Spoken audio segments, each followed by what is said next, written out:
आज हम आए हैं लाजपत नगर पुलिस स्टेशन के बाहर। एक और दर्दनाक और शर्मनाक रेप की घटना यहाँ पर दर्ज की गई है। कस्तूरबा निकेतन इलाके से एक और बहुत ही शर्मनाक और दर्दनाक रेप की घटना हमारे सामने आई है। तो आज हम ना ही किसी से सवालात करेंगे, ना ही उनकी राय जानेंगे। आज हम आपको इस रेप की घटना के बारे में सूचित करेंगे और इस रेप की घटना के बारे में बताएंगे। तो लाजपत नगर के कस्तूरबा निकेतन इलाके में एक 17 साल की नाबालिग और उसकी 22 साल की मौसी के साथ गैंग रेप किया गया है। तो लाजपत नगर इलाके में रात को क्लब्स खुलते हैं, आप लोगों को पता ही होगा। तो एक नाबालिग 17 साल की लड़की और उसकी मौसी 11 तारीख की रात को एक क्लब के बाहर पहुंचती हैं, जहां पर उनकी एंट्री नहीं हो पाती है।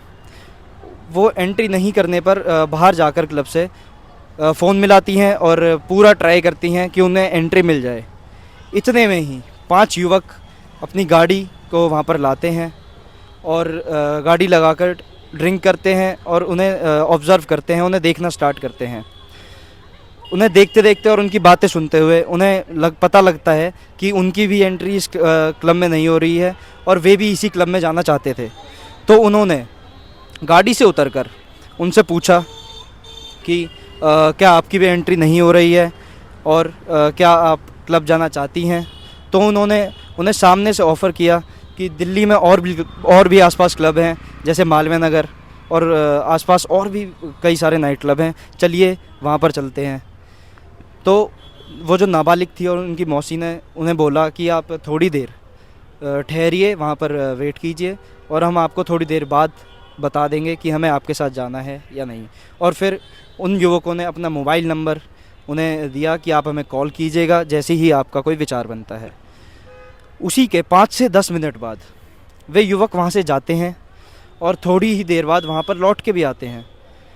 इतने में वो नाबालिग लड़की और उसकी मौसी का विचार बनता है कि चलो ठीक है, हम इन युवकों के साथ दूसरे क्लब में जाने की कोशिश करते हैं, वहाँ पर हम एंजॉय करेंगे और ये युवक भी हमें ठीक लग रहे हैं। लेकिन वे युवक जैसे ही वहाँ से जाते हैं, निकलते हैं, उनका पहले से ही एक प्लान होता है। एक बहुत ही शर्मनाक विचार वो अपने दिमाग में लेकर आए थे कि आज हमें कुछ गलत करना है। तो वे जैसे ही उन्हें हाँ करती हैं, वे वापस आते हैं, उन्हें अपनी गाड़ी में बिठाते हैं। थोड़ी ही दूर जाकर धोला कुआं जैसे ही वो पहुंचते हैं, वे उन्हें एक कोक की बोतल ऑफ़र करते हैं कि लीजिए, आप कोक पी लीजिए। लेकिन उन्होंने उस कोक की बोतल में पहले ही नशीली दवाई मिला दी होती है। वे दोनों उस कोक को पीने के लिए मान जाती हैं और जैसे ही वो उस कोक को पीती हैं, थोड़ा एंजॉय करना स्टार्ट करती हैं, वैसे ही उन्हें चक्कर आने लगते हैं, उन्हें नशा होने लगता है। वैसे ही वे नशे में हो जाती हैं। जैसे ही लड़कों को पता लगता है कि वे अब नशे में हो चुकी हैं, वे उनके साथ गलत हरकतें करना शुरू कर देते हैं, गलत इरादे अपने दिखाना शुरू कर देते हैं, उन्हें छेड़ते हैं, गलत जगहों पर उनके हाथ लगाते हैं। लेकिन वे दोनों मजबूर होती हैं, वे दोनों नशे में होती हैं और उन्हें कुछ भी समझ नहीं आ रहा होता है।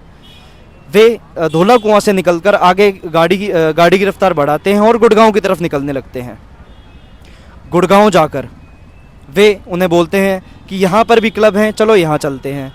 लेकिन फिर उनका इरादा फिर से बदल जाता है और वो गुड़गांव जाते जाते वहाँ से यू टर्न लेकर वापस लाजपत नगर की तरफ आने लगते हैं। इसी बीच वे उन दोनों के साथ बहुत ही गलत हरकतें भी करते हैं, उनसे छेड़ाछाड़ी भी करते हैं। फिर उन पाँचों का ख्याल बनता है कि चलिए क्यों ना फ्लैट पर चला जाए और वहाँ पर इन दोनों मासूमों के साथ गलत हरकतें और गलत इरादे को अंजाम दिया जाए। उन 5 के नाम निकलकर सामने आ रहे हैं। उन 5 में से सिर्फ 4 के नाम अभी सामने आए हैं, जो हैं शिवम, अमन, अमर और अभिषेक, जिनमें से अमर का वो फ्लैट था। वे वहाँ पर पहुँचते हैं, उन दोनों को बेड पर लेटाते हैं और बहुत ही शर्मनाक तरीके से उनके साथ रेप करना शुरू करते हैं। उसके बाद जैसे ही उनके सारे नापाक इरादे पूरे हो जाते हैं, जैसे ही उनकी सारी हवस जो है उनकी उतर जाती है, वैसे ही वो वापस उन्हें गाड़ी में बिठाकर गाड़ी में भरकर उन्हें वापस लाजपत नगर के पास आश्रम में उनका घर होता है, वे बताती हैं हमारा आश्रम में घर है, वहाँ पर उन्हें छोड़कर वहाँ से चले जाते हैं। अच्छी बात यह है दोस्तों कि बाकी केस की तरह, बाकी जो रेप केस आते हैं उनकी तरह इसमें ज़्यादा देरी नहीं लगाई पुलिस ने और पांचों को सही टाइम पर वक्त लगते अरेस्ट कर लिया गया है। उन सब पर कई धाराएं लगाई गई, रेप केस की धारा लगाई गई और क्योंकि उनमें से एक नाबालिग लड़की भी थी 17 साल की, तो उन पर पॉक्सो एक्ट भी लगाई गई है। तो दोस्तों ये जो कई हमारे लगातार आप देख रहे हैं कि लगातार कई रेप के मामले सामने आ रहे हैं, जिनमें से ये भी एक है। अब क्या हम इन मामलों को ऐसे ही जाने दें या फिर इसके ऊपर और कड़ी से कड़ी सख्ताई हो सकती है?